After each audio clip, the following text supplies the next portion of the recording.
Boa tarde, galerinha. Vamos aqui continuando nossa aula, né? Nós paramos aqui nas fases da digestão, né? Então vamos agora como acontece a digestão, tá? Vou dar uma resumida aqui para vocês, tá? E aí, mais tarde vocês ouçam e leiam de acordo com o que está na apostila, tá? Então vamos lá. Então, como falado aí, né? Todo o início do processo da digestão se ocorre na boca, com a mastigação. A mastigação faz parte do processo mecânico, né? Então a boca mastiga e vai triturando, modificando os alimentos com o auxílio da saliva, né? Que se transforma em bolo alimentar, né? Então nessa parte a gente quebra o amido, que são os açúcares, o carboidrato, né? E aí a faringe auxilia na parte da deglutição, que é a parte que a gente engole. Depois que vai para a faringe, ele se desloca por um tubo que a gente chama de esôfago, né? Então esse bolo alimentar é empurrado pelo esôfago por meio dos movimentos peristálticos, né? Geralmente a gente fala de movimentos peristálticos só quando a gente fala daquele ato, né, de soltar as flatulências, né? Mas o movimento peristáltico ocorre a partir do momento que nós colocamos, né, o bolo alimentar para dentro, tá?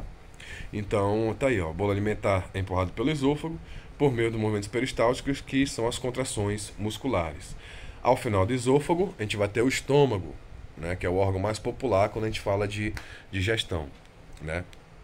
Então, a gente quebra a proteína e a gordura no estômago, tá? Depois do estômago, vem a porção do duodeno, né, que é o do intestino delgado, né? E no intestino delgado é continuada a quebra das proteínas e carboidratos, além da absorção pelo organismo. Na sequência do órgão do intestino delgado é o grosso, né? Intestino grosso. E nele é feito boa parte da absorção da água que existe nos alimentos, né? É no intestino grosso que o bolo alimentar vai se transformando em fezes, que é todo o material não absorvido pelo organismo, né? E no final do intestino grosso vai ter o reto, né? Que vai terminar no ânus, né? Que é onde é feito as fezes são eliminadas, né? Então, resumidamente é isso, né? Começa na boca, que a gente mastiga, né? E umidifica com a saliva, que começa a se chamar em bolo alimentar, onde vai ser quebrado os carboidratos. Depois disso, vai para o esôfago, né? Passa pelo duodeno, pela faringe, aliás, e vai para o esôfago. Quando chega no esôfago, né? Ele vai ser empurrado para o estômago, né? Através de movimentos peristálticos. No estômago, né? Vai ser quebrada a proteína, a gordura. Depois do estômago, ele vai para o intestino delgado, né? Que é o duodeno. E lá vai ser quebrado, né? O resto, né? Das proteínas e carboidratos. Depois vai para o intestino delgado. O intestino delgado, né? O grosso, aliás, desculpa. O intestino grosso. Nesse intestino grosso é tirado, né, a parte umidificada dos alimentos e transformado em fezes. Do fezes vai para o reto, que vai sair, né, pelo ânus, tá? Então é assim, resumidamente, que acontece a digestão. Vamos falar agora um pouco sobre cada porção desses órgãos que a gente falou, né? Então, boca é a primeira porção do sistema digestivo ou digestório, onde começa a digestão. É ele que começa, que faz o processo da mastigação. Possui duas estruturas importantes: língua e dentes, né? Então, todo mundo aqui mastiga, todo mundo sabe como é que come e sabe como funciona esse primeiro processo da digestão. Depois nós temos as glândulas salivares, né? Elas possuem um auxílio na digestão porque eles fazem a saliva, que serve para umidificar e já quebrar algumas fases da digestão, né? Por exemplo, amido, essas coisas todas, né?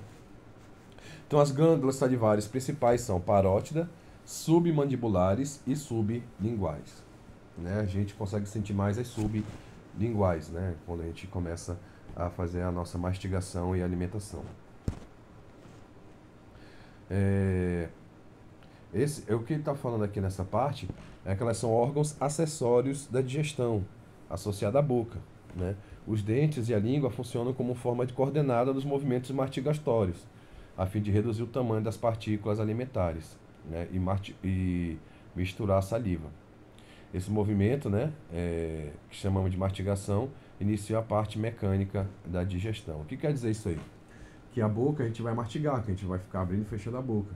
A partir que a gente engole, começa os processos químicos, né? Que vai ser no estômago, intestino delgado, intestino grosso, né? Tudo isso aí vai ser questão de químicas, né? Que a gente vai ver mais lá na frente. Faringe é um órgão tubular muscular revestido por mucosa, situado após a cavidade nasal e a bucal. Ele pertence ao sistema digestório e respiratório, tá bom? É ele que não deixa que o alimento vá para a cavidade nasal e nem vice-versa, né? Esôfago, terceira porção do tubo digestivo, né? Ele é um tubo muscular, né? Tem cerca de 25 centímetros, pode ter um pouquinho a mais ou menos dependendo do tamanho da pessoa, né? E ele vai da laringofaringe até o estômago, né? Ele tem mucosas e liga a faringe ao estômago e tem a função de condução dos alimentos. Estômago. O estômago é a porção que está entre o esôfago e o intestino delgado. É a porção mais dilatada, ou seja, maior, né, mais grande do tubo digestivo. Né? Então, quando ele é solicitado como reservatório de alimento, né, ele pode ficar, vocês sabem que ele pode expandir, né, por isso que quando a gente come muito, nossa barriga fica grande, né? E ele fica ali, né, durante umas horinhas ali até ser feito totalmente a digestão, né, com o suco que ele produz, né? Ele tem o formato de uma bolsa com parede musculosa revestido por mucosa que tem a função de ajudar no processo da digestão, né? É no interior do estômago que a gente encontra o suco gástrico, né? Então, quando o alimento cai nele, né, através dos movimentos peristálticos, o bolo alimentar é transformado em quimo, né? E vai ser ali que vai se ocorrer a digestão das proteínas, tá? Ele vai misturando, né? E ele também faz a defesa do organismo, né? Porque muitas bactérias morrem com o pH ácido do suco gástrico, tá bom? A gente tem aqui umas variações anatômicas do estômago, tá? Isso aqui é importante, porque sempre cai algumas provas, concursos, etc, né? Então a gente tem aí, ó, variações: hipertônico, ortotônico, hipotônico e atônico, né? Então não fazem mal, né? Porém eles têm uma posição meio que diferenciada, né? Então não é incomum a gente ver isso aí nos exames, tá? De raio-x e tomografia. Porções do estômago. Nós temos aí, ó, 4 partes principais: cárdia, que fica entre o esôfago e o estômago; o fundo, que é a curvatura superior do órgão; corpo, que é a região situada entre o antro pilórico e o fundo, né? E o piloro, que é a porção inferior do órgão, que facilita o transporte dos alimentos em direção ao intestino delgado, tá? Então, cárdia é a parte entre o esôfago e o estômago; o fundo é a curvatura superior do órgão; o corpo fica entre o início e o fim do órgão, né? Entre o piloro e o fundo; e o piloro é a porção inferior que liga diretamente ao intestino delgado. Nós falamos isso aqui mais lá frente, né? Mas citos inversos totalis é a condição que os órgãos trocam de lado, né? O que é esquerdo vai para o direito e o que é direito vai para o esquerdo, né?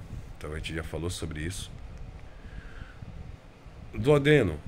Duodeno é um tubo curto, como órgão, né? Que é geralmente considerado como o primeiro segmento do intestino delgado, né? Então o duodeno ele é uma das partes mais importantes do sistema digestivo, né? E o duodeno preocupa-se com ambas digestão de alimentos e absorção de nutrientes, né? E é o local onde tem mais absorção do ferro, né? Então, após a digestão, o duodeno vai absorver os nutrientes, né? E é de lá que vai cair para a corrente sanguínea, né? Então, a função do duodeno, eu vou mostrar aqui para vocês. Aqui, ó, é a digestão de alimentos e absorção de nutrientes. Tá aqui, ó. Tá? Controlando a taxa de esvaziamento gástrico e regulando a fome e do movimento da comida durante o trato gastrointestinal, tá? Então, segundo está dizendo aqui, né, no livro, que os alimentos são mais absorvíveis no duodeno do que no estômago. Jejum e íleo, ponto do intestino delgado, né, dos mamíferos, que é precedido pelo duodeno, que se segue o intestino grosso. É uma zona de absorção e digestão. O revestimento interno do jejum no ilho apresenta numerosas pregas na sua mucosa, aumentando a superfície de absorção. Tá? Então a gente tem aqui, ó, o intestino grosso, né? Isso aqui a gente tem que saber, né? Aqui, ó. É bem aqui que fica o apêndice, né? Aqui que fica o apêndice, que dá aquela famosa apendicite, né? Então a gente tem o colo ascendente, colo transverso, colo descendente, não sei porque que tá voltando essa porcaria. E aí o colo e o reto no final, tá? Então como é que é o nome? O alimento vem, né? Passa por todo esse processo aqui. Passa pela via válvula ileocecal, sobe o ascendente, passa pelo transverso, desce pelo descendente, passa pelo colo sigmoide até chegar no reto, que vai chegar no ânus, tá bom? Fígado. O fígado é um dos órgãos mais importantes que a gente tem, né? Então vamos falar sobre ele um pouquinho. Ele é um maior órgão interno que nós temos, né? E também um dos mais importantes. De todas as vísceras é a maior, né? E pode pesar a média aí de 1,5 kg no homem adulto e na mulher de 1,2 a 1,4. Como sabemos, né? Quando a gente vê nos outros mamíferos, né? A gente tem a cor rocheada, superfície bem lisa, né? E tem uma cápsula própria, né? Então, quem é acostumado a preparar alimentos aí sabe que é bem parecido com o do ser humano, tá? Então, vamos ver as funções do fígado, as principais. Primeira, secretar bile, né? Que é ele que faz a gordura, que quebra as gorduras ingeridas, né? Então, ele que vai quebrar gordura é a bile, que vai ficar armazenado na vesícula biliar, tá bom? Então é o fígado que produz, né? E a bile armazena, né? Então depois, quando chega na fase da alimentação, a gente vai ver na prática, o fígado vai liberar essa bile aí, tá? Remover moléculas de glicose do sangue, né? É outra função dela. Armazenar ferro e vitaminas em suas células. Metabolizar os lipídios. Sintetizar diversas proteínas. Olha, degradar álcool e outras substâncias tóxicas. Por isso que quando as pessoas bebem muito, fazem muita coisa errada, né? O fígado é extremamente sobrecarregado. E destruir os glóbulos vermelhos, né, do sangue, e fazer com que eles se tornem parte, né, na bile, né? Tá bom? Então essa aí é a função do fígado.